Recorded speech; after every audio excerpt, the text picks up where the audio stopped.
Out of the gate, JT, join us live. We are live right now. As you know, if you're listening on radio, you should be watching on YouTube at JT the Brick YT, and you can be here on LV Sports Network or the Raiders mobile app as I'm getting out the show tweet so everybody can watch on X and some of the other platforms. I drove from the mean streets of Summerlin over to deep Henderson today for Raiders OTAs. I was out there with other various members of the media to watch the guys. And it was nice. Good to be out there again. Good to be out there watching Fernando spin it. Kirk Cousins. I caught a lot of special teams. And the highlight of my day was the time I got a chance to spend one-on-one with Max Crosby in the weight room. As I left, I had to leave to come here for the show, so I cut through the weight room, and Max saw me and pulled me aside, and I spoke to Max for a few minutes about his foundation, what he's doing. Not a lot of football, but everything that's going on in his life. Man, was he in a great mood. Wow, the guy is a gym rat. So when we hung out today, we talked a lot about, just him coming back and how excited it was. The smile that Max Crosby had was ear to ear. He is in that gym. He is working out. He's not out there with the drills. He was out there stretching. But what an animal he is in the weight room, and I saw it. I was right there today. So that was pretty cool, and had a good time talking to a couple other coaches. Robbie Leonard and I spent a minute today, because he's in the middle of practice, but he came over and said hello, and we talked, and I watched a lot of special teams and drills. And you know how this works. We're out there with our camera phones or the photographers with their long cameras. And you're basically taking pictures of guys who are warming up and stretching and running drills with helmets on and no pads. And that's what it is. But it's important because they're getting the playbook. They're understanding the culture. They're getting to know the coaches. Hey, man, there's a lot of new people around. There's a lot of people I've never met. I don't recognize. They don't know me. I don't know them. And we go through this process a lot, man. We've been through this process a lot in the last 4 or 5 years, where it takes me, through training camp to meet a coach, or a coach knows me from the past, or it's a new coach, and I get a chance to meet them, and they're gone. They're gone the next year. And that's important because you build relationships. I like to build relationships, and all the relationships that I built here in the last 5 or 6 years, most of them are relationships that I'm going to keep. But when someone walks out and they're no longer coaching, you really don't keep in touch anymore. You bump into that coach maybe when you play that team on a pregame, or you catch them during the preseason, during warm-ups. But, coaches come and go, and a lot of them have left over the last couple of years. And now we have a new group that seems highly motivated, loud, and they're all about ball. They're really hardcore about ball. There is a sense of seriousness around this team. And again, I've been around this team a long time. Started in 1998. I've seen them all. And there's a level of seriousness around this team which is unique and different. Not that it wasn't serious with Josh McDaniels. It was really serious. It was serious when Gruden got into you. Mark my word, when Gruden got into you, believe me, he got into you as hard as anybody else. Pete Carroll did it differently, right? That's the last thing I saw. Last June and July, watching Pete Carroll, it was competition, but it was a lot of smiling, a lot of fun and games, a lot of pretend wrestling, a lot of shooting baskets. That was what he wanted to do, and that's what he was about. It worked before, and he tried it here, and it didn't work, and it failed. Now it just seems to me that it is very serious, and they had fun. You saw the quarterbacks and the offensive line. They went to the Golden Knights clinching game. Everybody's doing what they're doing and obviously getting along and getting to know each other. But the level of seriousness with this team, I think, is important right now because they are building this thing from the bottom again, and they have to do it correctly. And there's only a handful of players that have been here a while, like Max and Colton Miller. Just a few, A.J. Cole. Right, so you don't have a lot of players that you have to give, hey, you were here for this, but now we're going to do this. No, most of the players are new. We got 7 or 8 new starters in free agency. Like Tyler Linderbaum, who you're going to hear speaking coming up. He's going to speak along with Brock Bowers. We're going to take that as close to live as possible. Tyler Linderbaum worked with John Harbaugh. That's a pretty serious guy, right? You see Jalen Naylor come over from Minnesota. Kevin O'Connell, pretty serious guy. But Clint Kubiak has been around for a while, and he does it a different way. And I don't know how he does it yet. This is just running around in pads. With no pads on and running through drills. But there is a sense when I walk through the locker room and I walked out on that field today, it is buttoned up. It is really buttoned up. You can tell. And nobody knows each other. No one in the media knows anybody who's there. No one who's the coaches know really anybody in the media other than a handful of us. Everybody's just looking around, introducing themselves, and being really serious about the time they have to practice, the time they have with the playbook and film study, and the culture that they're setting. A lot's been made about, the team doesn't have the shield on their helmet. Great. Excellent. If that's what works, try it. The way that Coach Kubiak is going to bond with these guys. What are they going to do on days off? Are they going to go to the water park? Are they going to go to a movie? Are they going to do something? I have no idea, but it's going to be different. And I think it's going to be very serious going forward, and I think that's the cycle we're in. I never thought 7 years into this thing that we, the Raider Nation, would have to start from scratch. I mean, that's a worst-case scenario. If you would have said Raiders moving here, shovels in the ground, they're coming to Vegas. By year 4 or 5, they're competing for a Super Bowl. Year 6, they win a Super Bowl. And now we're talking about kind of like the Golden Knights, right? The Golden Knights in year 9. I'm not saying the Raiders have to be at that level. It's a little bit different. But now the Raiders are starting from scratch again. So we got to get behind the people that are putting this together. And it's Tom Brady who was out there today. You might have saw Q Myers posted a picture of Tom Brady out there. People, where's Tom?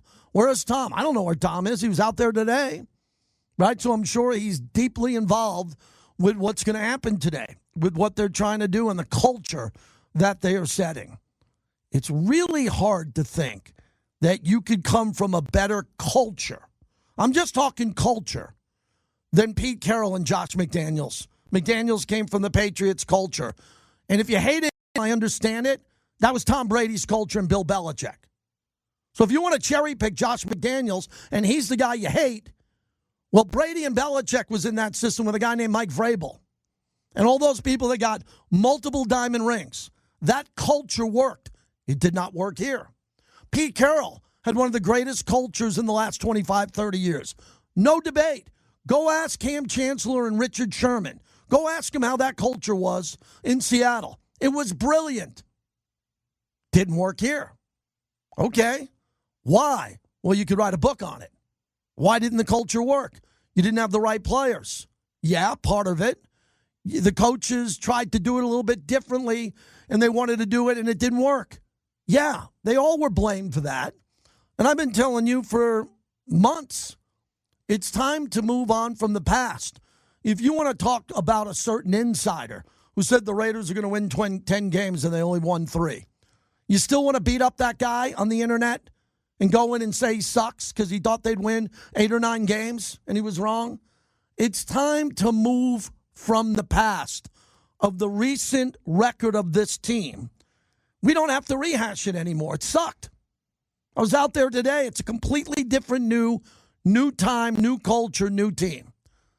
It's really easy to line up and get behind it. And look, I'm going to line up and get behind it all the time. If you want to call me a shill or I work for the team, sorry, I work for the team. That hasn't changed in a long time. But I've lined up behind every coach in the past, thinking that they were going to make it different and make it better. Some have not been able to do it. It's all in the past. I'm not saying it's all forgotten, but it's all in the past. So now we give Clint Kubiak a chance to do it. And a lot of people think he's the right guy at the right time because he's all ball. He's an offensive guy. He comes from a culture of his father who won a Super Bowl through the John Elway portal, also the Denver 49ers portal, Minnesota, where they've been very competitive, much more competitive than the Raiders over the last decade. And this guy's got a certain style and a way he's going to do it. So as I said, I think everyone who can hear my voice today should easily get behind this change. I understand why you didn't get involved with Josh McDaniels. You didn't like the Patriots way, even though there's a lot of Patriots way left. There's a lot of people in that building still that came from the Patriots way. And you don't need to look at a media guide to figure out who. There's a lot of culture left from Tom Brady, everything from nutrition, film study, and practice that comes from the Belichick tree that is still in that building. Pete Carroll brought in a lot of his structure dating back to USC's championship dynasty and the success of Seattle. Not much left, but Robbie Leonard was there. I talked to Robbie Leonard today. He's the defensive coordinator. He worked under Pete Carroll. You don't think Rob Leonard took the best of Pete Carroll and his film study and the way he prepared for games and is bringing that with him to Clint Kubiak? Of course he is. A lot of these coaches got a big coaching tree, and they go all around the league. You just heard from Janoko. Okay, I got his tree in front of me. Rick Dennison. Oh, my God. Do you see his tree of where he's been? Mike McCoy, who I met, and he's been really good to me the couple of times I met him. He was a head coach of the Chargers. He has a certain culture dating back to Long Beach State and George Allen, Hall of Famer. So you got a whole bunch of new coaches here, everybody trying to find their way, and bring something new to the table. I think Raider fans should be really excited about that. The only thing I'm just telling people is leave the coach alone. Let him coach. You know, you have been very hard on these coaches. Rightfully so. You've been very hard on these coaches. All of them. You had a love affair with Antonio Pierce until he lost 10 in a row. You had a love affair. Straight out of Compton. Leather jacket. AP, my guy. AP, can I have a selfie? AP, can I have an autograph? A lot of you turned on him really quickly when he lost 10 in a row. Same thing with Pete Carroll. He had a press conference. People are like, I don't like him. He's too old. Wow, we're age shaming? We're going to shame someone for their age? Yeah, you were doing that. No need to with this guy. You do what you want to do. Everybody should be behind this guy in kind of a Kubiak army, getting in line for this, because hopefully he's going to better your life.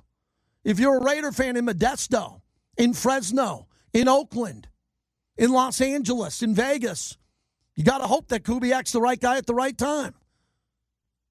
You don't want to make the waters choppy for him. You don't want to bust his balls.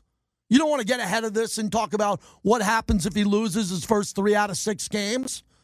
No, because you know this is a different time right now, and he's the guy to do it for you and me, everybody in Raider Nation. So that's all I got. What am I going to do? Tell you how they rolled the ball around and how they stretched? We don't talk about topics that are dead. I don't have a lot of stuff today to talk about on how they stretched. I don't. I like to talk about the meat and potatoes of sports. But I just told you today, there is a sense of urgency with this OTAs. You only have a certain amount of time on the field. Hustle. Get from the locker room, get to the field. Get in line where you're stretching and get your work done. Okay? The coach isn't going to come around and jabber it up with you and do that. This is all work. They're trying to flip this thing quickly. And these coaches are used to it who came from Seattle. They just won a Super Bowl. A Super Bowl. They practice a certain way that works. Their system worked in Seattle. Run the same system. That worked up there. And then sprinkle in some history of the Raiders.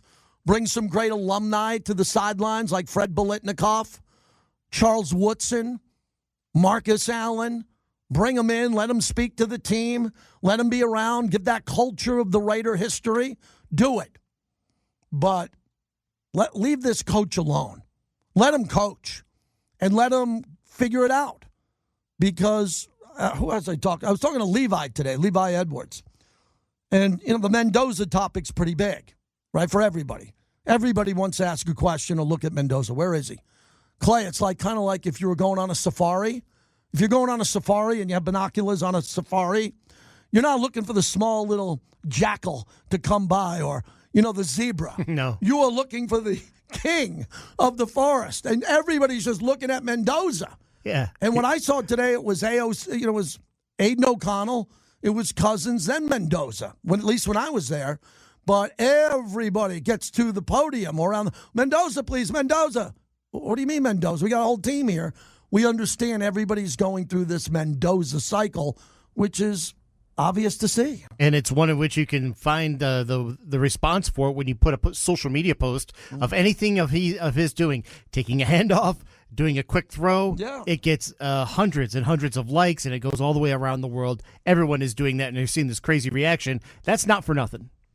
Yeah, it's good. I mean, the social media, Clay and I were talking about social media influencers before the show. Everybody wants to influence on social media. Well, go right to the number one guy, Mendoza. Right to him. And I just think I'm in the building a lot, but not this time of year.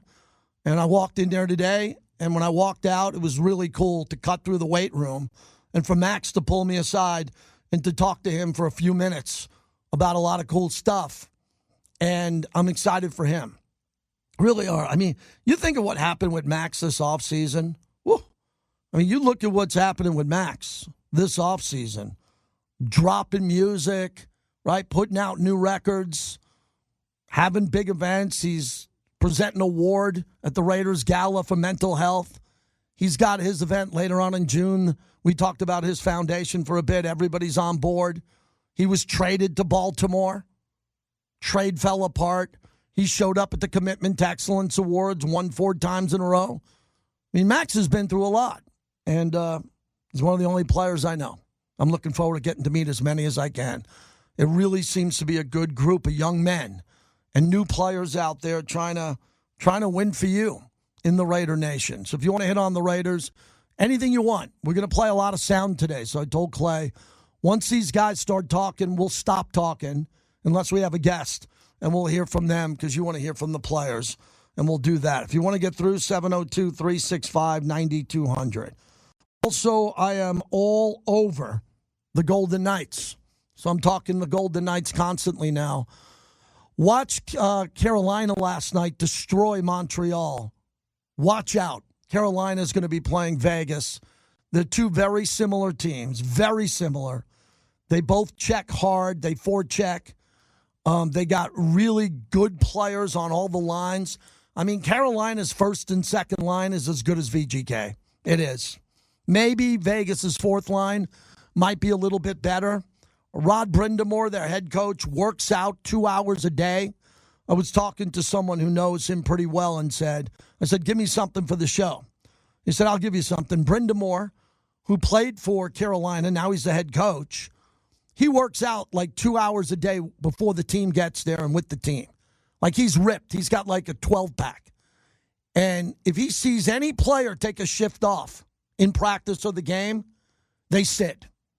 So he said, well, how do you relate that to this matchup? He said, this team will die for that coach. Quote, they will die for him.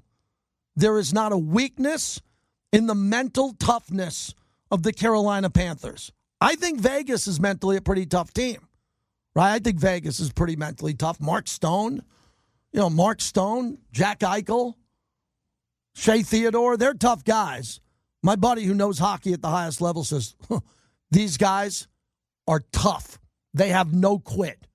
These are the guys that you want to go to war with. That's the team that Vegas is going up against. I think Vegas is going to win because I think they have the best roster in hockey. You got 2 hot goalies here. If you're a hockey fan, let us know what you think about the Vegas Golden Knights. I know I've been tripping for the last couple of weeks here trying to get everybody excited. Even Jesus, who is the Latino voice of the Golden Knights, said, I liked your video when you said you're the only guy in Vegas talking hockey at noon. I said, yeah, I'm the guy. Sometimes I feel like I'm in a coffee house and there's no one there. I'm sitting in the corner screaming at the barista. Will you talk hockey with me? Will you talk hockey with me? You're making my latte. I want to talk hockey, and no one will talk hockey with me. It's like I'm just bouncing off the wall. I'm desperate to talk hockey with people in Vegas. It's almost impossible on the radio. I mean, play-by-play is play-by-play. I'm talking sports talk radio. I'm dying to talk to hockey fans. Dying. And I've been coming up. You know, I'm grinding through this, but I'm learning a lot about it. Because remember, if I don't give out the phone number and I don't mention hockey, you will never call and never talk about hockey if it wasn't for me. At least I give out the phone number. I give out my Twitter at JT the Brick and say, hey, I'm open for business. Any hockey fans out there? Okay. Check that box today. And then finally, my beloved Knicks. I'll be back in New York for the Knicks. Don't know if I'm going just yet. But I am gravitating back east to the Knicks. And that's my focus now. It's the dead zone of football. My focus is the Knicks. My life, my show. The Knicks.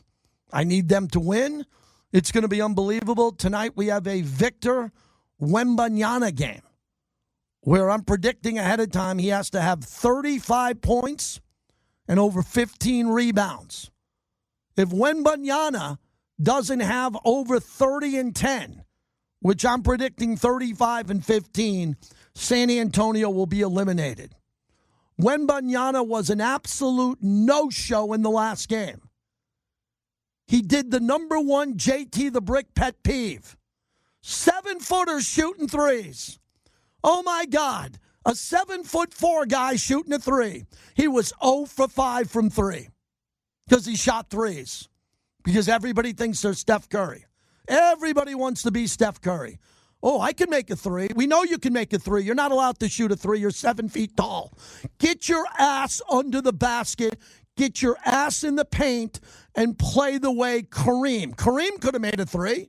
Kareem didn't shoot threes. He was too busy rebounding and perfecting the sky hook. That's what he did. Victor Wembanyama has got to stop shooting half-court threes thinking he's cool. We know he's cool. We know he can make it. Have you seen the Knicks since Karl Anthony Towns stopped being an idiot and stopped shooting all those bad shots? The Knicks are beating everybody by 30. Guards shoot threes. Guards shoot threes, not power forwards and centers. Wembanyama has to have a big game tonight. Really big game. And I can't wait to watch it. I cannot wait to watch Victor Wembanyama tonight. Because if he loses, he gets a pass. He's going up against OKC.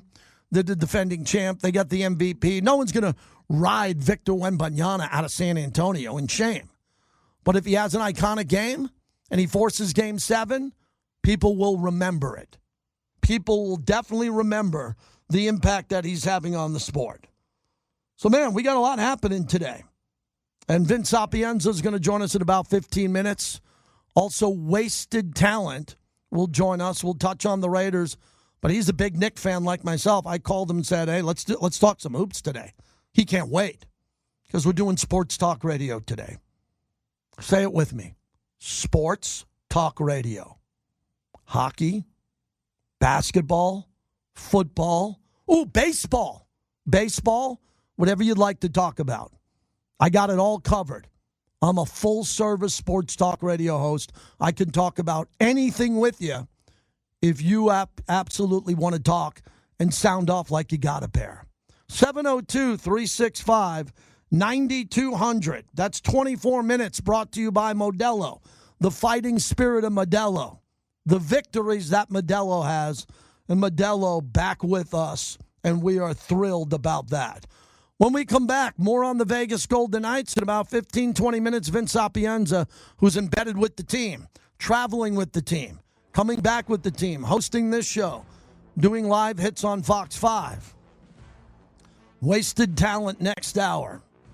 Thursday, we got a big NBA game on. And the Raiders are practicing, and we'll have various Raiders from Tyler Linderbaum to Brock Bowers when we come back as we continue on this great Thursday from the flagship of the Silver and Black. Clay, you do have a deep, deep arsenal of Rush working with me and us being friends this long. Yeah, because I know you go into Neil Peart mode when I play it, and I love it, man. Yeah, it also comes down to I've seen Rush 54 times. They're back on tour. So I don't know where my 55th is going to be. It's either going to be San Jose, L.A., Dallas, Florida. But I'm ready to get on tour with Rush, which means other than my job, I will drop everything to go see Rush. Everything. Yeah, if I have an interview with the coach, I'm not going to get on a plane and say I can't do the coach interview. I'm going to see Rush. But if I get a chance to get on a plane, I'm going to go do that. It's interesting. I was going over the schedule with my wife, and all our years together, my wife has been with me. We've been married 26 years. Our whole entire July through January is based on the Raiders' schedule. For a long time, for me, almost 30 years. This year is weird. It's just weird. There's nothing but Sundays. There's no Thursday. There's no Saturday. There's no Wednesday. It's just Sundays, 1 o'clock or 1:20. That's it. And then we don't get the bye week to week 13. Who are the scoundrels on Park Avenue that did that to us? And now I got Raider fans saying, well, if we get to week 13 and we're 6-6, it'll do wonders for it. Really? That's how you're going to spin it? Our bye week's week 13. That's a long way away from a bye week. That's why I think the cardio conditioning of this team is going to be a massive priority because they're going to be playing consistently the same time every week. So their body clocks will be good. They know their day off. They know when they're going to have this or that. Their schedule is going to be so conducive to winning because it's not going to have a bunch of roadblocks along the way. But they got to win. They got to win. And again, I think the Raiders, I'm not here to predict what their final schedule record's going to be, but they've got to sweep Miami and New Orleans. Got to beat them. Got to beat those two teams in the first 3 weeks, Clay, because that gets us to a minimum, Raider Nation, of a 2-2 record from one of the worst teams in football to 2-1, maybe 2-2 or 3-1, and then all of a sudden you're looking at the Raiders off to the races. There's really no reason why you can't get off to a 500 start after the first 4 games. In my opinion, you can go and find a way to find 2 teams beatable in those first 4 games so you have a good start and you can avoid that malaise in the middle of the year that could be a really awful losing streak. We've seen those the past 2 seasons. Yeah, Raiders got to win some games early. Thor, back from his cruise, man. Thor, good to have you back in Summerlin. How was the cruise? JT, it was incredible. I mean, incredible. Best cruise I think I've ever been on. Alaska's really close, though, but this one, and let me tell you, I was actually thinking about you a lot. The cigar lounge was like way better because it's a brand new ship, and they had ESPN in there and happened to be out of Miami, right? And there's a lot of New Yorkers, East Coasters. All the OGs were in the cigar lounge. The Knicks game was on because it was on ESPN. They were coming on every week. That 22-point comeback, it was going crazy in there. Nice. And I know you were going crazy. Yeah. Honestly, right now, and I was representing Raiders. It was good to see the love that the Raider fans got from other people. Like, it looks like the Raiders are really starting to do something with these good picks and hopefully coaching and whatever. Right now, I'm not even tripping off the Raiders. I just want them to stay healthy. Yeah. I want them to figure out what's going on. We're in the middle of basketball. I'm happy for you. I remember as a Warrior fan when the Warriors were coming up, and I was like, oh, my God, we actually got a shot. I know it's to win a title, and now I know it's been since before I was born for you guys to win one. So I'm rooting hard for the Knicks. I hope San Antonio wins tonight, and that goes 7, get you a little more rest, and let them battle it out and let the best one come out. I'm not a hockey fan, you know that, but you got me rooting for the Knights, and they've been doing pretty good. So, thank you, Thor. So let's go. I mean, it's a good time in sports right now. You don't have to be stressed out about football. Mm-hmm. My A's have kind of fallen apart a little bit, but it's a long baseball season, so hopefully they'll get it back together. Yep. It's just a good time to be a sports fan, JT. And my teams aren't even in it right now. So let's go. All right, let's go. Let's go, baby. I'll talk to you later, my brother. Thank you, man. This is an interesting time to be a sports fan because there are teams that are in the Stanley Cup final, the Golden Knights, They are in the Stanley Cup final. Oh, look at my son. He's on the stream. He just popped on the stream. So I got to tell you this. My son, so for everybody, this is why you should be watching YouTube. My son just jumped into the stream. He's got a card business, pulling cards, sports cards. They ripped one of the greatest cards in the world last night for their business. They're showing it to you right now. And explain what it is. It's a Tom Brady card with Asian words. It is rare. It is rare. So if you want to go look at the Pit Boss, that's my son's side hustle. And I'm really proud of him, what he's built with this thing. They rip cards every night, man. They're out there. You can go check that out, and you won't believe. I'm sleeping last night, and my son's on a stream. And my wife jumped out of bed like there was a tarantula in the bed. I go, what's going on? They're nervous. The kids are not home. He's working. And they ripped the Tom Brady card last night that I don't know what it's worth, but it was worth a lot more than 2 of my Maui vacations I just came off. So congratulations to the Pit Boss crew. If you guys like to watch this whole world of cards and football cards and baseball cards, a little plug to my son and his Pit Boss crew. They're doing something really cool. Really cool. I'm really proud of them. And this Brady card, man, I don't know what it's worth, but hook up your dad, man. Hook up your dad. If that card's worth as much as the boys told me last night, let's go. Let's go. Let's go somewhere tonight. Let's take Dad out to the Strip. I'll go to the club in a bottle of bub all night long. 702-365-9200. Blind Mike in Philly. What's going on, Mike? Thanks for checking in. What do you got? JT, man, what's up, man? How you doing? I'm doing good. What about you? I'm glad to check in. It's been a minute. I really want to get into the scheduling thing that you just talked about with the bye weeks.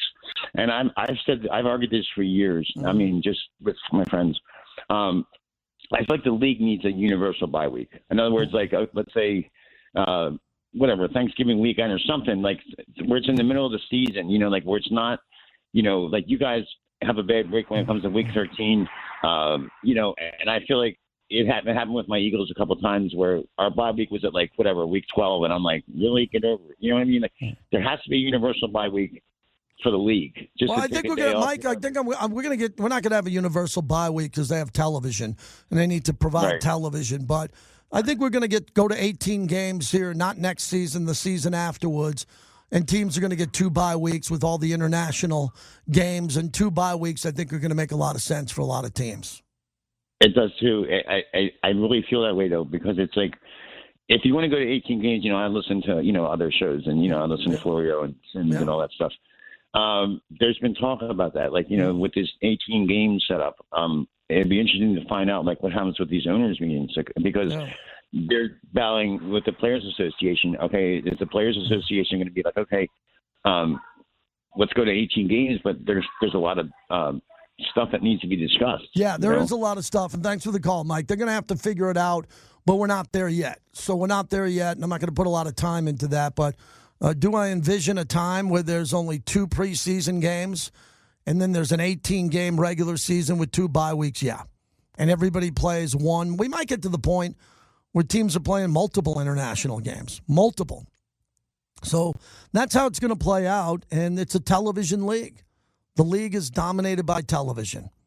That's why you're getting games now every night of the week almost. Wednesday, Thanksgiving Thursday, Black Friday, Saturday games, Sunday games, Amazon Prime, Netflix. There's just a lot. I don't know how you keep up with all of it. I don't know how you do it. Unless you're like a streamer and you're a young kid in your 20s. I mean, I got all the apps I'm able to watch, but it is getting crazy to cover the NFL now. I have no idea what your budget is for the NFL. I'm assuming it's big. And we're in a very unique scenario now here, Clay, because a lot of Raider fans have to travel to every game. They don't live in Vegas. So even though they're coming to see a home Raider game, they're traveling, which means an airline ticket, hotel rooms, game tickets. The enormity of what Raider fans are spending to come see their team home and on the road if they're out of market. It's a big number. It's a big number, and I know a lot of people have even taken second jobs just so they can have a cushion for when that time comes in the season. They could go and bring their family, not just one person, but 4. Oh, so that's what I'm doing here, my second job? Oh, that's how I'm paying for those Is that season it? tickets. Yes. Yo, now I figured it out. You are onto something. My second job, well, this is my first job or my 1A job, but believe me, it helps pay for those season tickets in Section 132. Slide on by. Fabian's there. You can hang out with Raider Reggie. There's some good people in my section. You know the guy, the fake Al Davis? The guy who wears the Al Davis jumpsuit? He's in my section. A lot of good people in my section there, man. Love my seatmates at the Raider game. No doubt about that. Vince Sapienza will join us coming up on the other side. We're excited to talk to him, and it's going to be really cool to get into it. He's covering 2 great stories, the Raiders, but most importantly, the Vegas Golden Knights. Finley Volvo Cars of Las Vegas. Mike texted me yesterday. He's going to come in studio sometime next week and tell you about all these new Volvos that are available, the hybrid. I plug in cars now. I don't pay for gasoline. Ooh, it's a secret. My wife does. My wife has a gas guzzler. My son has a gas car. But once you go hybrid, man, I don't know how you go back. I don't.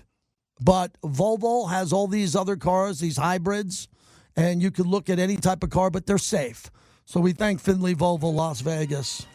Rainbow at the 215, right directly across the freeway from the world headquarters of UFC. All right, Vince Sapienza in a few moments, and then Wasted Talent joins us next hour. We're wide open today to talk to you and the Raider players. You're going to start hearing coming up. Tyler Linderbaum and Brock Bowers. Stick around. This one is a home ice clincher. For the first time in franchise history, the Knights clinched the Western Conference at T-Mobile Arena. For the third time in 9 years, they're going to the Stanley Cup Final. Yes, that's Dan Duval. What a great call. JT back with you. Vince Sapienza, who's embedded with the team for Fox 5, covers the Golden Knights, and our morning show host here on the Morning Tailgate. Kind enough to join us. Just wow. As you know, you and I talk, been friends a long time. I never doubted this team because of their roster. I knew they had an Olympic all-star roster, and I was preaching that the roster would save them throughout the playoffs because they have too many good players. Did that turn out to be true, that the good players finally stepped up? 100%. You could check the receipts. When we were doing interviews at the beginning of the season, you asked me how good is this team going to be, and I said it's a top 4 team on paper. Now, they obviously took a very different route to becoming that top 4 team, and if they wanted to be a true Stanley Cup contender and be able to win it, things had to break right for them. It turns out that John Tortorella was that special sauce, I guess. Who would have thought 2 months ago this team is on the verge of missing the playoffs? Carter Hart is injured, and they just fired their Stanley Cup winning head coach. Fast forward, and here we go. And if you even turn back the clock even a little bit more, on March 2nd, March 2nd, just a couple days before the trade deadline, you think about what that roster looked like, and I'll go to the game-winning goal of Game 4 against the Colorado Avalanche. Combining on that goal was Nick Dowd, Dylan Coughlin, and Cole Smith. None of those players were on the roster on March 2nd. So it goes to show you management, love them, hate them, indifference. They're doing everything they can to win. They have done everything they could do, and they are reaping the benefits of that. Now they sit 4 wins away from once again doing the impossible. The big story also is Carter Hart and what he's been able to do. I mean, I knew about his past. I knew about some of his great moments as a player. I didn't think he was this good. I mean, there's some of the saves are just incredible, and I thought that he'd have a game somewhere along the way that they'd have to pull him, or maybe just a game that didn't go his way. How has he been so locked in? You've covered his arrival to this organization, how he's been able to settle in, and how he's playing at the highest level of any goalie left. Yeah, it goes back to the Golden Knights. They understood that picking him up, there was going to come with some baggage. It was going to come with some, different kinds of thoughts. But in terms of on the ice, once he got into game action, he really was ascending in terms of his play. And then he gets injured again, and it kind of, puts a halt on what could have been. But then he comes back, and it's, irony, serendipitous, however you want to describe it. The one mentor that he kind of talked to almost every single day when he was away from hockey was John Tortorella. Yeah. So the fact that John Tortorella comes in around the time he starts getting healthy, nobody knows the player better than John Tortorella. And we've asked him many times about Carter Hart, his relationship, his time going back in Philly and things of that nature. He believes in him.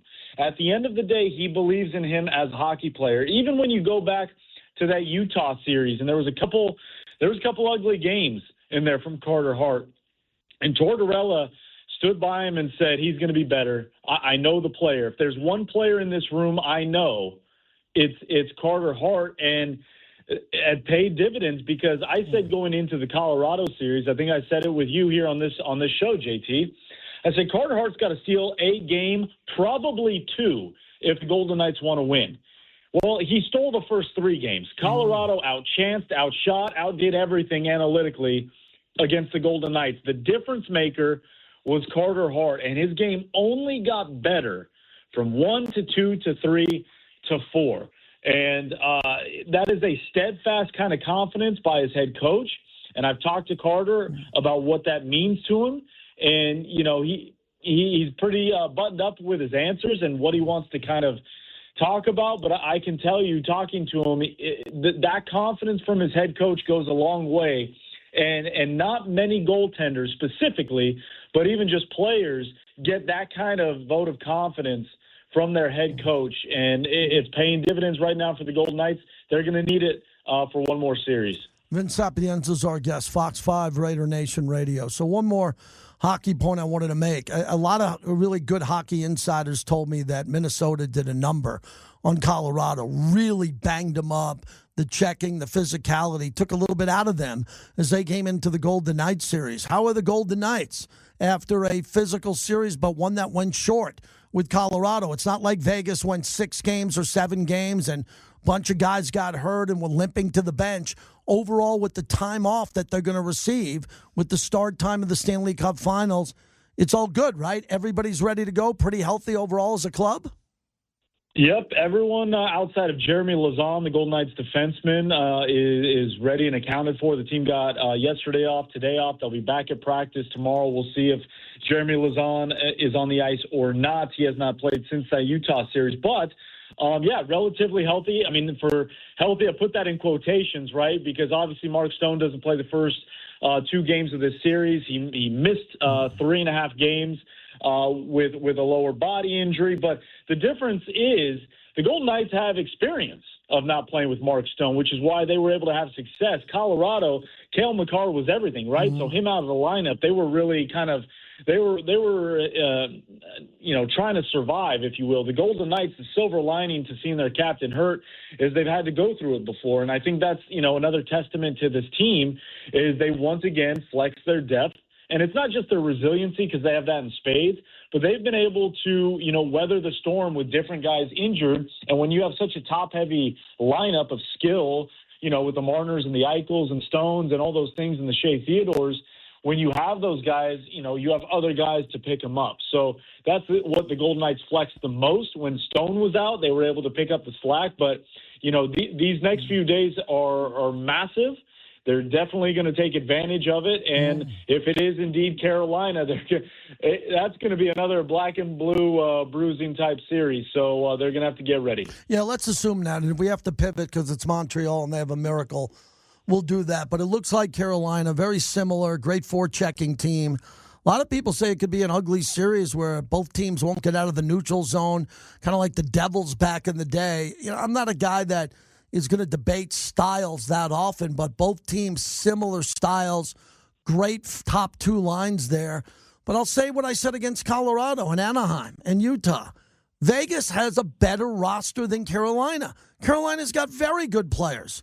They don't have the level of depth of all-stars, former and present and Olympians, that Vegas has. So I got to lean on the fact that Vegas has a deeper roster than Carolina is my only belief on how they could win. Utah had the speed, right, and unbridled enthusiasm in terms of not knowing what they didn't know, right? Anaheim had speed, better skill. Colorado had as much, if not more, speed with world-class skill. And the Golden Knights showed that they were not only able to handle the speed in every series, but when you get to a team like Colorado, they were able to match that skill. I completely agree with you. Carolina does not have the world-class skill or type of talent, top to bottom, from their players compared to Carolina does not compare to the Golden Knights. They outclass them in that respect. But again, it's going to be a black and blue series, tight checking. However, the reason why I find it tough for the Golden Knights, to not be the favorite is because of what they did against Colorado in Game 4. They didn't outclass them. It wasn't an incredible display of skill. They outchecked them. They wanted it more. They played harder. In the biggest moment, they willed their way to victory. And that's what you're going to have to do, but not just for one game. You're going to have to do that for an entire series against the Carolinas team whose whole tagline is relentless, aggressive forecheck. So that's the task at hand if it is indeed Carolina, which, it seems to be right now. But another tall task, but I like the guys in gold, JT. Well, look, if you had the under on me asking you anything on the Raiders, you won. Because I didn't want to talk Raiders with you. I don't want to talk OTAs, let alone OTAs today. I wanted to use you for your unbelievable hockey knowledge because we're in the Stanley Cup here in this city. Last one, your wife and kids excited that you could have went to Montreal, but you might go on that long trip to the Carolinas. That's a long one, but you'll be on the road, right? Yeah, they were jumping for joy after Game 4, knowing that Dad was home for a couple more days. So, being the overcompensating dad, we're playing games, we're getting popcorn, they're eating all the candy, much to the chagrin of my wife, who's going to have to deal with it when I leave. But it's all good. Yeah, enjoying the time right now. Take care, buddy. Safe travels. See you soon. Thanks, JT. That's Vince Sapienza from Fox 5 in our morning show. Brought to you by the DeCastroverde Law Group, Brothers Win. Did you hear what I said? The Brothers Win. So if you get into an accident, you get injured, you hear a whole bunch of attorneys in this town. They're on billboards, on motorcycles, necks bulging with fake testosterone, screaming at you. Alex and Orlando DeCastroverde don't do that. They just win. The DeCastroverde Law Group, the Brothers Win, brotherswin.com. Wasted Talent will join us in 10 minutes. All right, everybody, we are back for hour number 2 of the show as we continue here. This is Raider Nation Radio. So what we're going to do, a couple of players have spoke. We're going to play a portion of everybody who spoke today. Trey Tucker first. We're going to have Wasted Talent joining us in about 10 minutes. So OTAs earlier today, and first off was Trey Tucker. What you see so far in this offense that maybe is conducive to what you want to do and how you kind of fit into it? Yeah, it's a lot of things. We're very multiple. We got a lot of things going on. So we can pretty much do anything we want to do at any time, which is great. We just all got to be on the same page and execute. What excites you about your role in particular in this offense? Yeah, I think Coach Kubiak, his big thing is just being able to do, multiple things. So not just lining up at one spot and playing that spot, but lining up at all three, So in our scheme, you'll see guys everywhere. And that's the whole versatility part. So I'm excited to do that, excited to do a bunch of different things. You'll see me here, you'll see me there, you'll see that guy here, there. So we'll be all over the place. Just for you, what's it like going into year 4 in the NFL for you, and how maybe things feel different or similar to years past? Yeah, I would say a lot more confident. I come in, I know what's expected of me.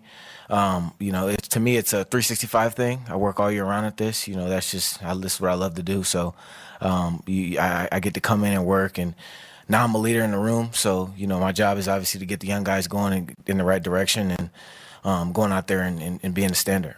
What is that like for you, kind of being the mentor now among this wide receiver group? I was very fortunate to have some great guys in my room when I was a rookie, which kind of helped me grow and, as a person and as a player. So that's my whole thing with those guys is how can I make them better, and how can I help them in any way possible? Like I always tell them, my phone's open at any time of the hour because this is what I love to do. So however I can help them, I'll do it. How's it been with Jalen coming in as well and making sure he feels comfortable, especially with this team, especially in your guys' group? That's my guy. It's been awesome to have him. I watched him from afar. Actually in college, because at the time, I wanted to go to Michigan State, but that's another story. But he's been great. He's another leader in the room. And he's just very smooth, great guy, great leader. He works hard, and that's what expected of him. And we're very excited to have him here. What have been your impression of Clint Kubiak, and what do you like about his straightforward, no BS approach? I love it. I mean, I'm kind of like that as a person. Let's just get to it. We're here to win games. We're here to play football. We want to be connected. That's the whole goal. So, all the extra stuff. I mean, that's what you do on your outside life. But when we're here, let's get to work. Let's do what we need to do. Let's win games. And let's have fun. And just in regards to Fernando Mendoza, I know it's been early so far. Just what stands out to you about how Mendoza has trying to adjust himself to the NFL level? I would say his mentality as a rookie is elite. It's insane. A guy for where he's been throughout his career. It's insane, and it's also really cool to see. I mean, he was the number 1 overall pick. I mean, but you would think that he comes in as an undrafted guy, the way he works, the way his mentality is, and that's really what you want, for a guy like that. And he knows that the expectations are big for him, and he's got a bright future. But he's been tremendous, and I'm very excited to work alongside of him. How similar or different is he from what you might have seen on TV? That's a good question. I mean, I would say, from watching him, I mean, I think he's everything, but I would say just for me, I didn't realize how tall he was. He's very tall and he's big, and it's cool. So. You've had a few different offensive coordinators since you've been drafted. How has that impacted you? For me, honestly, I've been blessed to be able to learn. Obviously you don't want to have multiple different offensive coordinators. You can't play in the same system, but, you can't look at, the negatives. The positives, I was able to learn different schemes, different terminology, different things, just seeing different things in a different way. And I think that's helped me, now, because a lot of things we're doing, I mean, the NFL's the NFL. Everybody runs the same plays. They just call it different. So, the coaching points, and you get to learn more. So I think it's been great for me to learn multiple different offenses and, just to continue to keep improving. All right, that's a little bit of Trey Tucker, who just spoke to the media. Tyler Linderbaum, Brock Bowers coming up later on this hour. All of these interviews are streaming live on the Raiders platforms, especially Raiders.com. We bring in wasted talent like we like to do on Thursdays, and we get them here this offseason. I reached out to you not to talk about the Raiders, but the Knicks. How fired up for you for the Knickerbockers and what's going on back east? It's a buzz because the Knicks are in the finals. Well, JT, I'm ecstatic, man. Back east, everybody's going nuts right now because you know how New York is. I really feel like the Knicks are New York's favorite team when they're winning. Like the city is totally different. I've watched the Yankees win for years, and I watched the Giants win. But when the Knicks are good, it's nothing like it. Yeah, I agree with you. It's people who know the history of the Knicks, and a lot of people that are listening to us don't know the history of the Knicks. They just remember Patrick Ewing or, certain teams they have with John Starks or Carmelo Anthony as of late. But this team, all of a sudden, people are turning on the TV and they're winning by 30. They're winning by 40. They're blowing everybody out and playing more of a beautiful game of basketball than all of us Knicks fans are accustomed to from back in the day. Yeah, the elite guard play and a lot of what Mike Brown has done. You gotta tip your hat to Mike Brown coming in and kind of changing his team and from what Tom Thibodeau did earlier with, being a more defensive team and, not really having a lot of rotations. I love the way Mike Brown's been using the bench and how he has all of these guys firing on all cylinders. Yeah, it's just incredible what's happening. And I just want to say this while I have you on the air. I was wrong on Mike Brown, and I don't have a problem being wrong on it. I didn't even think he deserved consideration to get that job at all. You don't go from being fired in Sacramento to being the head coach in the number one media market after Tom Thibodeau took him to the Eastern Conference Finals. And you remember a couple of weeks ago, down 2-1 to Atlanta, I, along with many people, knew that Mike Brown would have been fired. No debate. He was not coming back if he didn't get by Atlanta. Now he's 4 games away from a title. Yeah, now, I mean, look, nobody saw this thing with Mike Brown coming. Now, Mike Brown has been a very good coach. When he was in Sacramento, you know, he got the Kings to the playoffs for the first time in, I think, 16 years. He took a LeBron team early in LeBron's career to the finals. So he's no slouch, right? He was on that Golden State team as a really, really trusted assistant. I think that he kind of needed time to get his program implemented. And then they made a few moves. You know, they went out there and they got Alvarado and a bunch of guys. And I think that was a big thing that the Knicks needed. They need that guard when Brunson goes down to push the pace. And I think that's made the difference for the Knicks. Yeah, all right. So one last question on the Knicks. It looks like it'll be OKC unless Wemby comes through and extends it and maybe goes to 7 games back in OKC. OKC's better. They're going to be the favorite against the Knicks, but with all the time off and the style that the Knicks are playing, I think they have a much better chance to win that series than if you would have told me a month or 6 weeks ago. Yeah, I agree. You know, listen, with Jalen Brunson, he's going to face a lot of ferocious perimeter defenders. You know, you got Lou Dort, you got Alex Caruso, Carson Wallace, all of these guys. But conversely, you know, the Knicks have guys like Mikal Bridges, you know, Anunoby, and Josh Hart that put a heavy pressure on smaller guards, and they're going to pressure Shai Gilgeous-Alexander and kind of force him to some tough pull-up jumpers rather than see him get close to the basket. You know, Shai's the guy who gets to his spots. You know, a lot of people call him a 3 free throw merchant, but he's a very, very good mid-range player. Like, I haven't seen a guy that had that kind of mid-range bag since guys like back in the 90s, like, you know, the Jordans and the Kobe's. I'm not comparing him to those guys, but he plays that style of basketball where he's not just jacking up threes. And I think that, you know, the Thunder, with that elite rim protection that they have with Holmgren and Hartenstein, you know, will kind of get counteracted with Cat and Mitchell Robinson. And I think we'll have a bit of an advantage with Towns because Towns can stretch the floor in a way that can pull OKC shot defenders out of the paint. And, I think it'll be more of an even matchup than people think. Both teams are, you know, physical, really good defensive teams, and they kind of grind it out.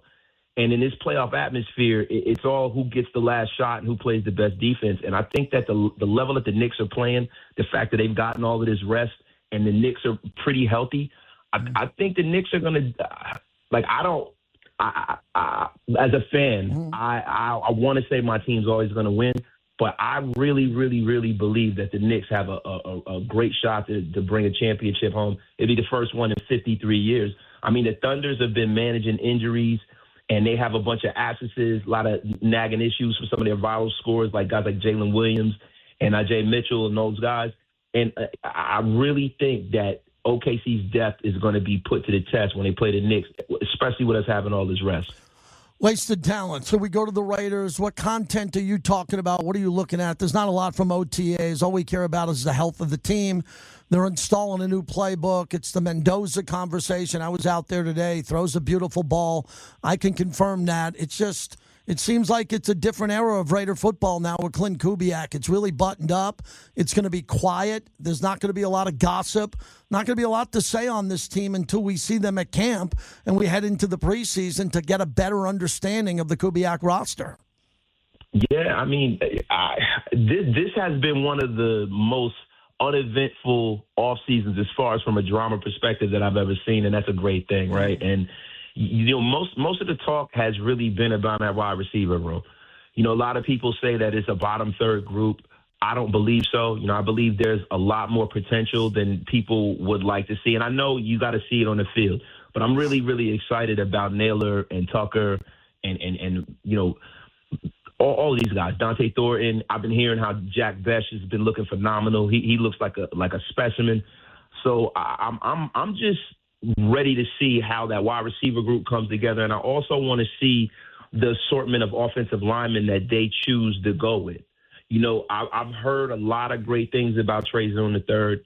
I did some research on the kid, and he was a phenomenal player in college. He played in the SEC and played all up and down that line, and I think that's parcel of the reason why he didn't go in the first round. But that guy's a first-round talent, and whether they play him at guard or right tackle, I think that this offensive line is going to be markedly better this year, and that's what we're looking for because we want to see Ashton Jeanty get out there and really, realize his potential. I love a lot of what Clint Kubiak's been talking about the way he wants to use Ashton Jeanty, too. He wants to use him sort of like Christian McCaffrey, and we know he has the ability, too, to do that. So I'm really excited to see how that comes into play. Yeah, I want to stay with that. Using him like Christian McCaffrey, and we all watch and consume a lot of Christian McCaffrey, is basically using him a lot more as a hybrid in the passing game. So the ability to line him up where he's catching wheel routes, he's in the slot, they're really running formidable passing plays. He would be the number one option.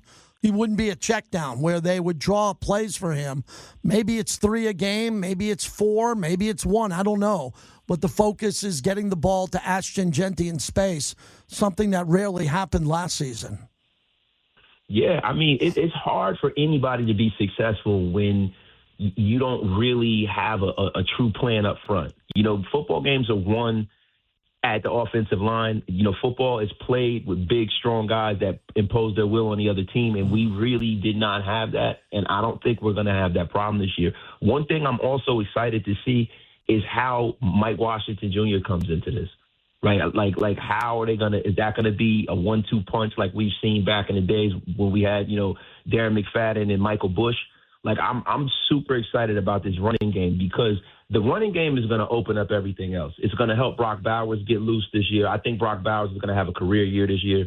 Especially because he's healthy. He's got two quarterbacks that can get him the football. And he lives inside the middle of that field. And these are two guys that are very accurate quarterbacks, no matter who plays, who starts, whether it's Cousins or whether it's Fernando Mendoza. Brock Bowers is going to eat this year. So yeah. JT, I'm trying not to get too excited, man, because it almost seems too good to be true.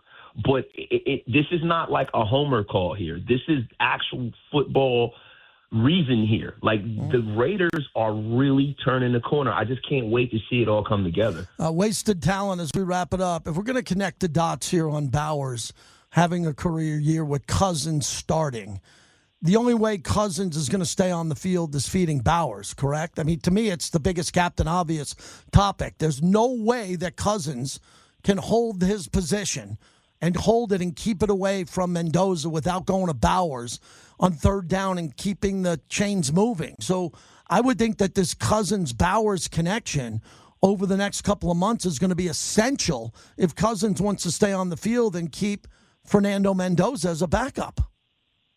100%. I mean, that was something that he figured out very early when he was in Atlanta as well, because you had another dynamic tight end down there that was not getting the football. And he went down there and he made sure that, Kyle Pitts got the football. So one thing about Kirk Cousins, if he does nothing else, he gets the ball in playmakers' hands. Like, he's not a guy that you ever hear has a problem delivering the football to whomever, the number one, number two option is on the team. That's not going to be an issue. I just believe that, the thing that the Raiders really need to address, and I know, we're talking about Bowers and skill position players, but none of this stuff matters if that front, offensive line is not cohesive and they don't have the prerequisite depth to be able to keep him upright and to keep, the chains moving. But I really believe that the best move that was made this entire offseason was getting Tyler Linderbaum. Having the Tyler Linderbaum in the middle of that offensive line really takes them from a bottom third group, especially when you got Colton Miller when he was out last year. Now he's back healthy with Linderbaum, with JPJ that's going into the season knowing I am going to be a guard. I need to work on being a guard. He's such a phenomenal young player. When you have those three players and then the other two, whether it's DJ Glaze and Zune or Caleb Rogers or Charles Grant, whomever they decide to put out on that football field, I think the product is going to look markedly different this year because they have a plan in place. They have guys that are very, very versatile. And I've noticed that. When you got a guy like Zune who plays center, left tackle, right tackle in college. You have a guy like Jordan Meredith that has played guard, has played, take some snaps at center. The one thing that I noticed from a lot of the guys that they've brought here is that they're super versatile. Mm-hmm. So I think no matter what happens, I think we're going to see a much better result. And also Spencer Burford. I forgot to mention Spencer Burford. He is a guy who has started in San Francisco. He's a good guard. He's a veteran guard. So if you look at every part on that offensive line, you have a young player that's fighting for position. You got first and second year guys that are battling it out. And you also have vets that are there to step in if the bottom falls out. So I really, really believe that we're going to see a much better product this year. Nice having a Knicks conversation with you. Way to switch it up a bit. Good talking to you. Have a great weekend. You do the same, JT. You got it. There he is, Wasted Talent. Find him on all of his platforms, especially his podcast. Good to talk to him. He's got that diehard Knick fandom. Also nice to see. There is breaking news today in hockey. Claude Lemieux, the four-time Stanley Cup champion, took his life in a suicide, and he passed away at the age of 60. Lemieux, known for his fiery and aggressive play on the ice, spent 21 seasons in the league, playing for the Canadiens, the Devils, the Avalanche, Phoenix, Dallas, and the San Jose Sharks. He was one of the more difficult players to handle in hockey. He could fight. He could play dirty. He could beat you with the stick and score. He could check the hell out of you. He was a hell of a player. 4 Stanley Cups, 86, 95, 96, 2000, won the Conn Smythe Trophy with the Devils in 95, awarded to the best playoff performance. Played over 1,200 regular season games and 234 playoff games. Wow. That's a lot. So the guy was a hell of a player. He was a part of many different rivalries, and he was a guy that you'd love to have on your team, and you hated him if you competed against him. Claude Lemieux passed away at the age of 60. 702-365-9200. So Brock Bowers just spoke to the media. Let's knock out about 5 minutes with the robo tight end. Here's Brock Bowers. Brock, last year you dealt with, especially during the first half of the season, you dealt with like the knee injury. Just going into this year, how are you feeling from a health standpoint? No, I feel great. I mean, it feels good to be back out there, practicing full speed. Getting back into football with all the guys again. So I had a good off season, working out, staying healthy, and trying to get back to 100%. Have you ever been called a football robot from heaven before? What were your thoughts when you heard that? No, that was a first, but no, it was. I guess it's a compliment. So it's pretty funny. It's pretty funny. Did you like it? I guess it's a compliment, right? I don't know. That's how I took it. So. What did your teammates say? No, they thought it was funny too. They were all like, poking fun at me and stuff. So it was good. What's your relationship been like with Clint Kubiak, and does he kind of give you those gleanings that these are things that he's thinking about you in terms of having met you and working with you? Yeah, no, I mean he's very serious, all about football, which I like. I mean he's all about ball and meetings. He just doesn't mess around. So I like that a lot. So definitely is going to help us out in the locker room. You said that there was going to be a lot of versatility in your guys' offense, something Kubiak really wants to implement. How excited are you for that? No, I'm really excited. I mean, just open up the offense and let it roll. I mean, we got some really talented dudes out there, so I'm excited to see what happens this year. What's your first impressions of Fernando Mendoza so far? Yeah, he's a great guy. He's a great guy to have in the locker room. And, being a rookie quarterback, it's a lot of stuff mentally. So I think he's been doing a really good job at that. And, really being involved in, like the playbook and just learning as much as he can, as fast as he can. So I think he's done a really good job at that. Earlier in practice today, you caught a touchdown from Kirk in team period. What was that like, to kind of having that chemistry with him, and what about him as a quarterback makes him so good working with him? Yeah, he's a veteran guy, so he's seen a lot of stuff. And, working with him, he throws a good ball. He's been around the league a while. So, he's just a great QB. I mean, it's hard to find too many things negative about him. Where are you at physically right now as you're going through OTAs, and how difficult was last year to not be able to do what you wanted to do all the time? Yeah, like I said, I feel great right now. I mean, I feel like 100% ready to roll. Excited for the season. And, last year was frustrating. First game kind of banged up my knee a little bit. So definitely wasn't how I planned my second year to go. But, a little adversity and, just got to come back stronger this year. Are there points of, did you find any points of emphasis you want to improve on as a player, even as a leader, or anything heading into year 3 in particular? Yeah, I think just honing in on my game and like every single part of it. Like, I mean, even staying healthy too. I've been trying to do a lot more, like preventative, work, like trying to stay healthy throughout off season and going into camp especially and going into the season. That's half the battle, is staying healthy and staying available week to week. And other than that, just trying to perfect little things like, releases, route running, blocking techniques, so all the stuff. Clint said last week that this offense has to get most out of you. Kind of what do you feel that looks like for you in this offense? Mm-hmm. Yeah, I mean, I think I can be a pretty versatile player. So I feel like I can do a decent amount of stuff. So I mean, it's just kind of however they want to use me. So I'm ready for whatever they want me to do. You talk about however they want to use you. Based off the film, you see, what they did in Seattle with Barner, all those other guys. What are some things that really excites you about this system when you try to learn it? Yeah, everyone saw the success they had last year. So, we're just trying to, see what they did well and take it from there and try to build it into our own offense and make it our own. So we got a bunch of great guys here, and we'll see how it goes. When it comes to building chemistry with a quarterback, is it just reps or is there more to it?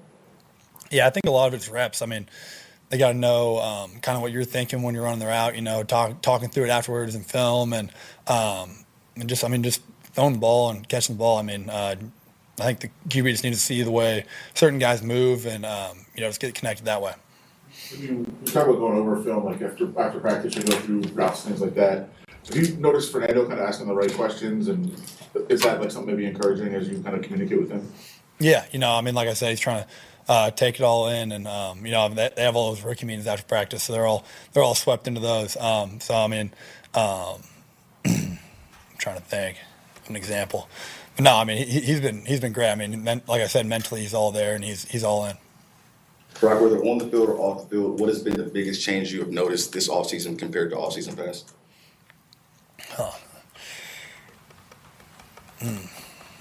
That's a good question. It's hard to say. I feel like we have a lot of urgency this year. That's a big thing, kind of focus, I think, is being urgent in everything we do and really trying to hone in and get better at everything we do.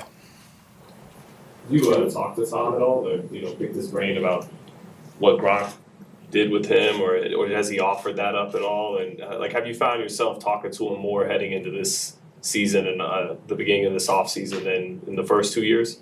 Yeah, no, he's definitely been around more, and he's a resource anytime we need him. So it's really good to have that kind of guy around.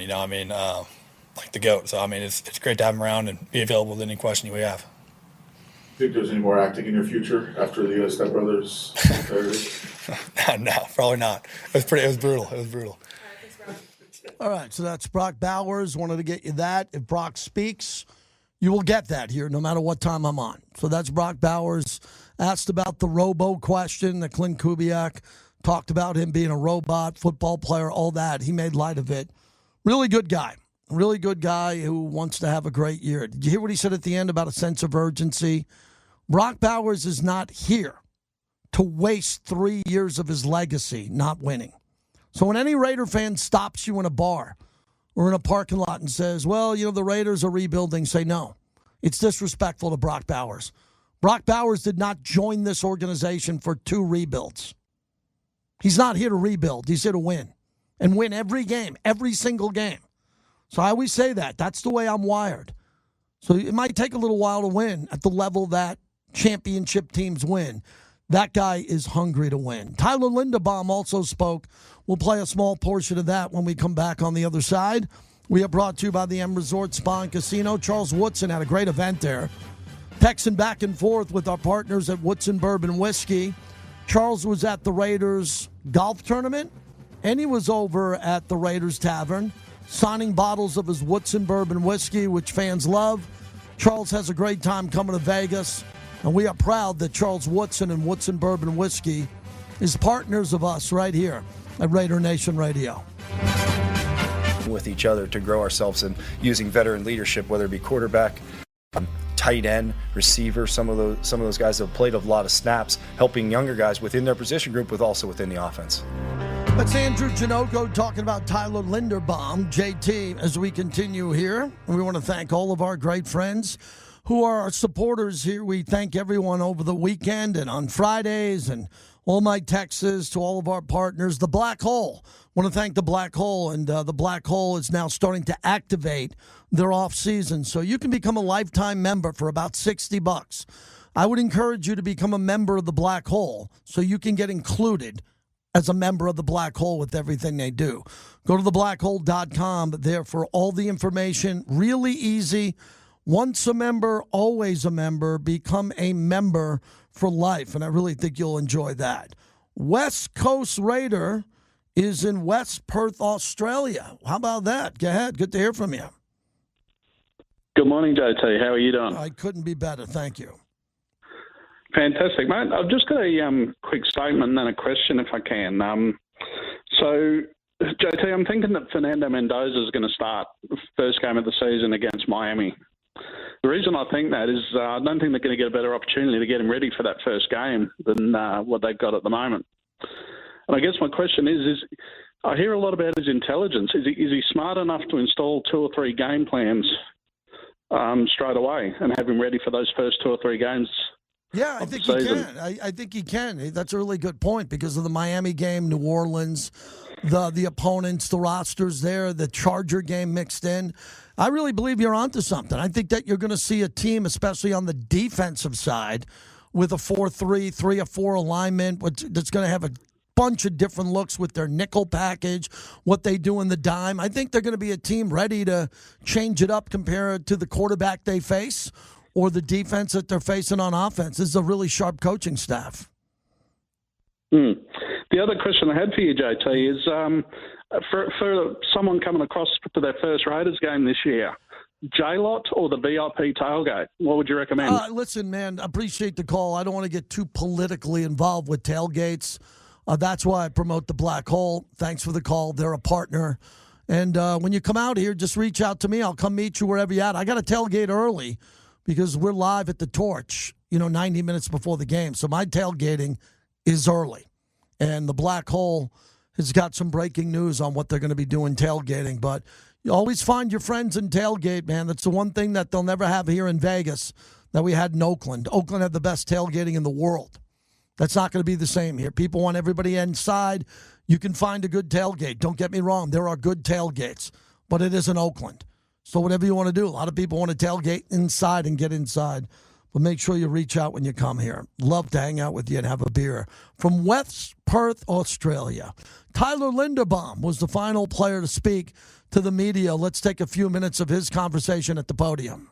What's been the adjustment, I guess, process for a new team for the first time in your career? You're going to go through this. What's that been like? Yeah, it's been fun. Obviously, a whole new staff, whole new playbook, whole new teammates. Just trying to blend in with each other and just be the best possible teammate I can be for the guys. And then obviously figuring out how we what makes us tick. How we operate on a day-to-day basis, and it's been fun to go through that journey with the guys here. How would you assess your acting skills, and who was the best and worst? Honestly, me and Colton killed it. First try, they're like, I don't even know if we need to do another one. So I think pretty good. But it was fun. We were able to do that, and hope the fans enjoyed it. We'll talk about your ability maybe to help often a kid like Fernando Mendoza in terms of whether it's cadence or whatever. Like, what have you seen from him in terms of trying to learn how to be a professional quarterback? Yeah, he's been great. Soaking in everything he's being taught. Trying to take it and then apply it into the classroom and onto the field. You can tell he wants to be great, and that's all you can ask for the whole rookie class coming in is how much information can you take in and process and then take it out onto the field. So as older guys, our job is to help push these young guys along, and they're going to be guys that are going to help us win games on Sunday. So it's our job to be the best teammate possible and help push everyone along. And with that being said, it makes us better as well. What's it been like working with Rick? Say that again. Working with Rick. Denson. Oh, okay. Sorry. Rico, there you go. It's been awesome. Tons of experience, and all the coaches in there with Mario and Ben, just really pushing us to be the best versions of ourselves on the field and then in the classroom. just with Rico's experience, he's coached a lot of football, and it helps with a room like ours, just trying to gel together and get as much information from him as possible. Just the way he communicates and goes about football, it resonates with us. What's the communication process been like between you and the quarterbacks that you've been working with? How important is it for a young guy like Mendoza to kind of really get that communication going? Yeah, I think that's the biggest part of it is just whenever I think it's the whole line and quarterback has to work in one and see the same things together, whether it be protection, run game. And it's, obviously center quarterback job to communicate with each other and be on the same page. So just having that dialogue is big with whatever quarterback's in there with us is important. And it's only going to build a stronger connection and get better as time goes on and as we get more reps. But, happy with how we're, moving along and processing everything. You talk about joining a new team and new coaches, new scheme for the first time. Can you talk a little bit about what your job is as a center in this Clint Kubiak offense? Yeah, I think most important is just communication. I think that's everywhere. Center's job, communicating, being a leader on that offensive line and trying to get people in the right places and communicate as loud and effectively as possible. And then on the flip side of that, having communication with the quarterback, making sure everyone's on the same page and seeing it in the same lens. And, as we move along, continue to, learn the offense as a unit. And then, we'll get closer and closer to where we want to be. But we're a long ways from that, and we just got to keep getting better. Tyler, you blocked for Derrick Henry for a number of years. What stands out early on about Ashton Jeanty? Yeah, I think, one, in this time period, you see how people work. It's obviously hard to get an idea of everyone's skill set on the field with no pads or live bullets, but just seeing Ashton work and how he goes about his day, his operation, how he wants to get better, that's what you appreciate out of a young guy, and I think he's a guy that's obviously going to have to play a big role in our offense this year, and we're excited for him. What's been your impression of Clint Kubiak as a coach and kind of like his his straightforward, no BS type of mentality? Yeah, I think as players, you don't want things, you don't want any gray area. You want things to be black and white, and I think Coach Kubiak does a good job of that. His expectations, what they are, and if you're not meeting his expectations, then you understand that. And I think, as players, it's our job to uphold the standard that he has in place, and then continue to push each other and push others around you. But it's been awesome to work with Coach Kubiak and the whole coaching staff. Trying to get his message out to the players. It's been fun. What's it like having Tom Brady out there at practice today and having him in the building? And have you been able to interact and pick anything up from him since joining the team? No, I've had really any conversation with Tom, but obviously, the GOAT. So have a guy like that in the building. I'm sure the quarterbacks are using him a lot too. Just what they see and how he can help out. But having a mind like that in the building is nice to have. Is there a lot of adjustments that you have to make going from quarterbacks that are very mobile like Lamar, Snoop, Cooper, and then going now to the situation you're at with guys that are a little more traditional like Kirk, Fernando, Aiden? And do you adjust right now, or is that something you got to wait until the pads come on in training camp? Good question. No, I think at the end of the day, football's football. There's always going to be extended plays, no matter who the quarterback is. Might happen more with other quarterbacks than others, but at the end of the day, as an offensive lineman, your job is to block the guy in front of you as long as possible, and however long that takes. So that's my approach. That's how the offensive line's approach has to be. If it's a quick pass, we can't bank on the ball getting out fast because you never know. It's a game of football. So there's a lot of broken plays in this league, and sometimes things don't go as planned. So your job is to block the man in front of you as long as you can. All right, that's a little of Tyler Linderbaum, who recently just got married, too. So he's got a lot going on in his life, and obviously the newest prize edition of the Raiders, the one guy that had to be here. And when people talked initially about his price and how much he cost, did the Raiders overpay for him or not? He hasn't played a game for the Raiders. We don't know. We can't judge him until he plays, but it was a needed addition. The Raiders were a disaster at the center position last year. Disaster. Utter confusion. Not knowing who was going to play. Not being able to make a decision on who was going to play. And we go back to Geno. All the criticism of Geno, Clay, which was fair, much of it, look at what he had to deal with. How would Geno have played with Tyler Linderbaum? Vastly better. Now, I'm not saying that he would have played to the point where he would have saved the Raiders, but Geno was running for his life up the middle. The pressure up the middle was enormous. That all comes to an end. Tyler Linderbaum doesn't allow jailbreaks to happen right in front of him. No, there would be trust. There would be a trust factor, and Geno would have the confidence of being able to get things off the way he needed to. Just quick passes were an impossibility last year. So having that trust now for the quarterbacks that are behind him, and Ashton Genty has that trust too, knowing that there's going to be stability on that offensive line. Yeah, assuming that Mendoza is going to eventually play. We know he is. He's the top pick overall. We don't know when he's going to play. You're going to have Linderbaum, Mendoza, Genty, and Brock Bowers. That's your four, the core four. The Yankees had a core four. When the Yankees were winning with Jeter and Mariano Rivera and Bernie Williams, and you looked at Tino Martinez, and they called them the core four. The core for the Raiders are going to be Linderbaum, Mendoza, Bowers, Genty. The core four. Did I invent that first? I think I did, Clay. Another T-shirt. Because before we get to the wide receivers and Max Crosby, no, the core on offense, there's 11 guys on the field. Those four, Clay, can stabilize everything very quickly into the regular season. And that would be the Dolphins and New England. The Dolphins and New England playing in those first 2 out of 3 games. And how cool is it going to be to go up against the Chargers with Tyler Linderbaum? It should be tremendously, vastly different. And that's what we want to see. We want to see a lot of different changes along the way. And I don't think the Raiders could have had the offseason that they had. We got Linderbaum from the Ravens, and we were fortunate to get Max Crosby back from the Ravens. And I saw Max today as I opened up the show, spent some time with him in the weight room, and he was in one of the best moods. And I know Max well. And Max was so happy to just be around today. It was just cool to see. So OTAs from today, Q was out there. Q will be telling you what he sees from his perspective with the guests that he has on also. Steve in Oakland. Good to hear from Oakland, California. How are you, Steve?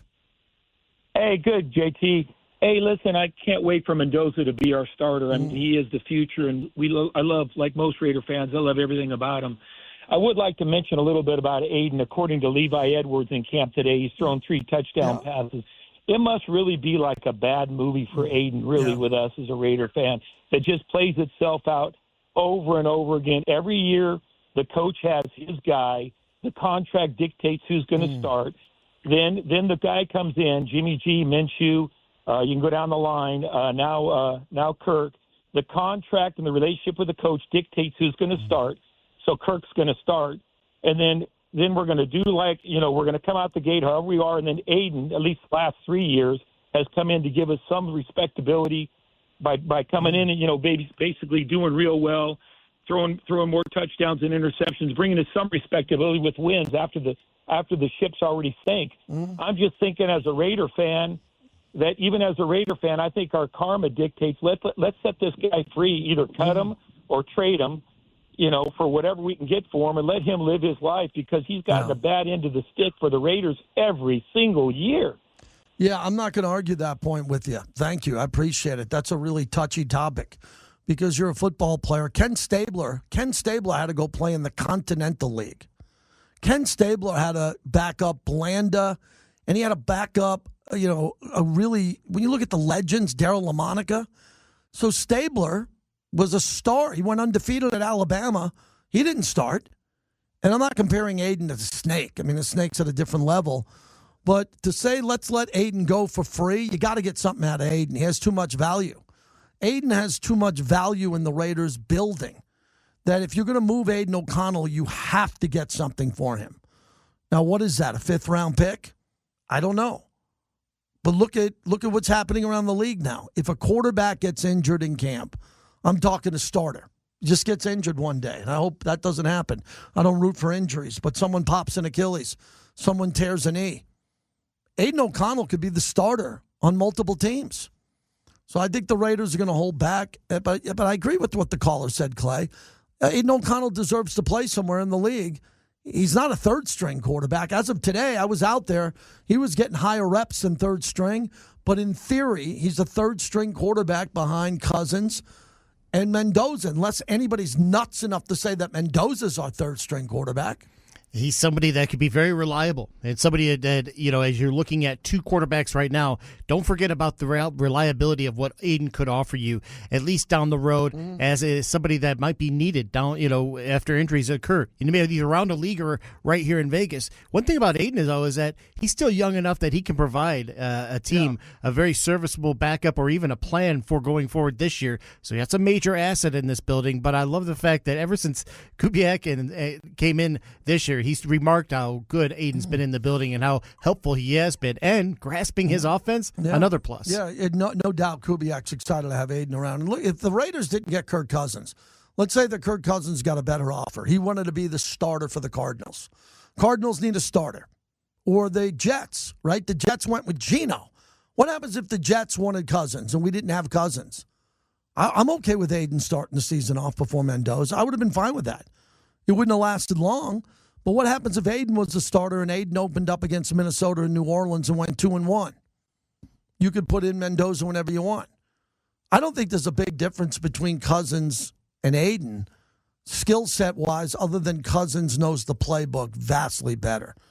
I mean, Cousins is going to be great with the Kubiak playbook. There's nothing that he really has to learn. I mean, he knows it inside out. So that's a guy. Look at what Miami and New Orleans are going to be facing. Notice I'm not mentioning the Chargers. I'm mentioning Miami and New Orleans. Those are the first 2 out of 3 games I think the Raiders have to win. Cousins is going to have a playbook that he's going to bed with at night that he can memorize tonight. He already has it memorized. Do you think that the quarterback of the Dolphins in New Orleans has their playbook memorized? No shot.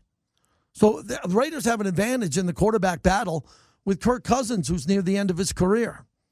Kirk Cousins is going to play before Mendoza. I'm coming to grips with that. If Mendoza starts because he has a magical preseason, great. But I think we all understand that this is Cousins' job to start the year. And if Cousins plays well, he'll keep it as long as he wants, because the October schedule, you don't want to unleash Mendoza on October. October is like a Halloween scary movie. That whole month is nuts.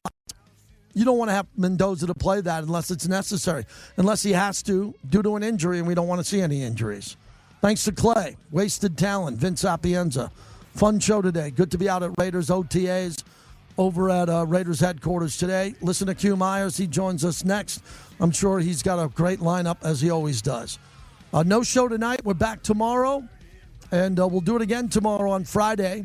We'll know who won between OKC and San Antonio. And it looks like Carolina's about to take on the Golden Knights, as we're going to have Stanley Cup hockey to talk about for over 2 weeks.